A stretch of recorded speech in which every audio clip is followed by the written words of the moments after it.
Assalamualaikum warahmatullahi wabarakatuh. Saya M. Fajar Alfarizi, NIM F1E11904, Sistem Informasi R001-2019. Kali ini saya akan memberikan video tutorial panduan penggunaan MyThriftShop Sistem Informasi. Tugas kami untuk RPL kali ini. Nah, di video kali ini akan terbagi menjadi dua part. Part pertama itu panduan penggunaan untuk admin atau owner atau pemiliknya dari MTFSI. Kemudian part kedua itu untuk customer yang ingin berbelanja di MTFSI. Namun sebelum kita memulai tutorialnya, ada beberapa hal yang harus kita penuhi untuk menunjang kebutuhan kita dalam penggunaan MyThriftShop Sistem Informasi. Pertama, dari segi hardware. Pastinya kita harus mempunyai laptop atau PC dengan spesifikasi minimal prosesornya Intel Core i3 dengan RAM minimal 4GB, kemudian storage-nya minimal 120GB dan mempunyai keyboard dan mouse untuk alat inputnya atau touchpad bagi laptopnya. Kemudian dari segi software atau perangkat lunaknya harus ada sistem operasi untuk menjalankan semua MTFS ini. Sistem operasinya itu bisa Windows, Linux ataupun macOS. Kemudian juga harus ada software XAMPP atau XAMPP. Kemudian juga ada web browser untuk menjalankan MTFSI ini. Web browsernya bisa Google Chrome, Mozilla Firefox, Microsoft Edge, Opera, dan lain sebagainya. Setelah ada itu, maka kita konfigurasikanlah semuanya, baik hardware dan software.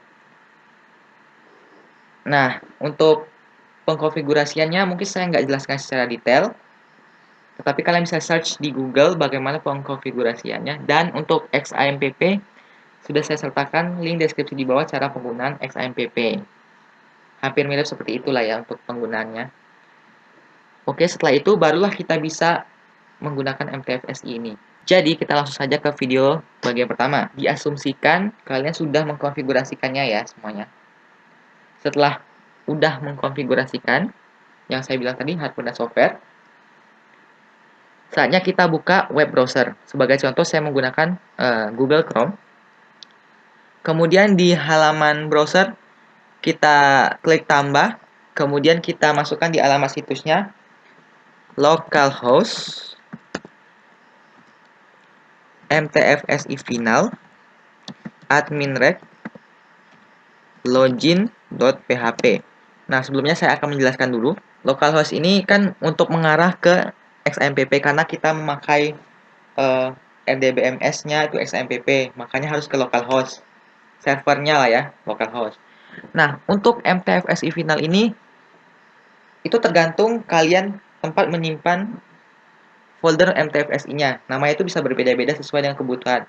Contohnya saya di sini nama folder yang mencakup semua isi MTFSI, webnya, HTML, PHP, dan lain sebagainya itu MTFSI final /adminrec. Nah, kenapa adminrec? Karena kita mau ke admin atau ke bagian admin. Jika mau ke bagian login home, nanti akan saya jelaskan di part selanjutnya. Kemudian /login PHP. Kenapa kita harus mengarahkan direct ke login PHP? Karena untuk para admin yang ingin memasuki bagian admin atau dashboard harus mempunyai akun atau harus login. Nah, akunnya ini tuh secara default, secara otomatis tuh sudah ada bawaan dari sistem. Emang kesepakatan kami developer dengan customer-nya. Akunnya tuh udah ada, gak usah diregister lagi. Oke, setelah kalian mengerti, kita klik enter. Maka secara otomatis kita akan diarahkan atau admin akan diarahkan ke halaman login. Nah, seperti yang tadi saya bilang, untuk login itu kita akan masukkan email dan password default bawaan sesuai admin. Pertama kita masukkan nama emailnya atau emailnya itu owner@gmail.com dengan passwordnya itu 123456778. Setelah itu kita klik tombol login, maka secara otomatis dia akan masuk ke halaman admin untuk dashboard. Nah, di halaman dashboard ini terbagi jadi beberapa bagian, yaitu ada sidebar, kemudian ada header, dan konten dari halaman adminnya.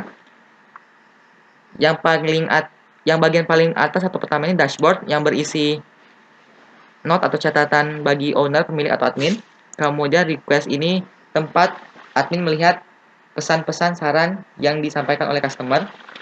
Kemudian order ini tempat admin melihat pesanan yang dilakukan oleh customer. Kemudian produk ini tempat kita menambah, mengedit dan mendelete produk yang akan kita jual produknya ke para customer. Dan yang terakhir adalah logout. Jika dirasa mungkin sudah selesai aktivitasnya, kita bisa meng-logout-nya. Oke, saya akan memberikan panduan penggunaan pertama untuk dashboard. Pertama, kita klik akun dashboard, maka akan muncul konten owner note. Nah, di sini kita bisa menambahkan, mengedit, mendelete. Jika kita ingin melihat saja ya sudah, kita lihat catatan-catatan yang ada. Jika kita mau mengedit, kita bisa klik edit. Maka setelah kita klik akan muncul pilihan update note. Kita bisa mengupdate baik itu tanggal ataupun pesannya. Namun jika kita ingin menghapusnya, kita bisa klik delete. Maka secara otomatis datanya akan terhapus dan note-nya akan hilang. Namun jika kita ingin menambahkan, kita bisa mengklik tombol add note. Kemudian akan muncul note owner. Nah, di sini kita bisa atur tanggal, hari, tahun di mana kita membuat note, kemudian pesannya. Contohnya, saya akan membuat sekarang tanggal 12 Desember 2020. Kemudian saya akan menulis pesannya, contohnya mungkin pesanan di hari Sabtu sedikit mengalami keterlambatan. Terus setelah dirasa sudah ya, kita klik tombol save.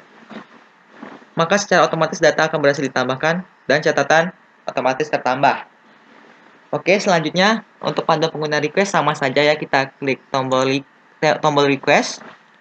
Kemudian akan secara otomatis kita bisa melihat kontak dari customer dan pesan yang ingin disampaikan oleh si customer.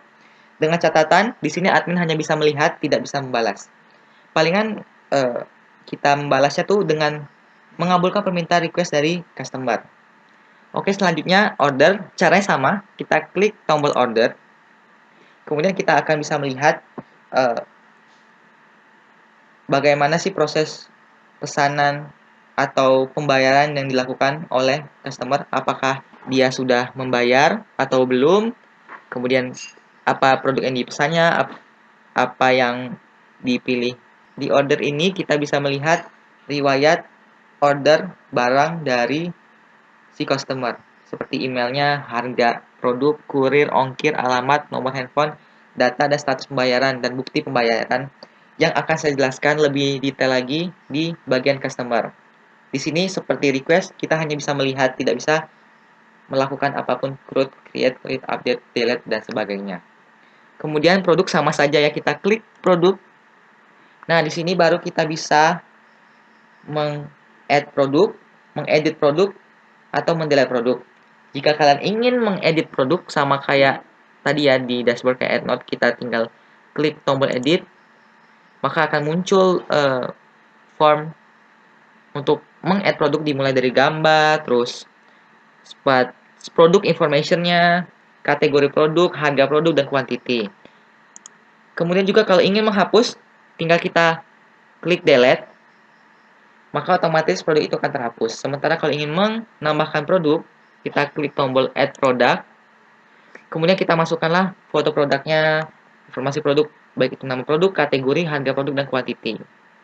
Setelah itu kita klik save, maka secara otomatis produknya akan ditambahkan di produk dan nanti bisa dilihat dibeli oleh customer. Oke, yang terakhir itu logout, kita tinggal klik logout aja.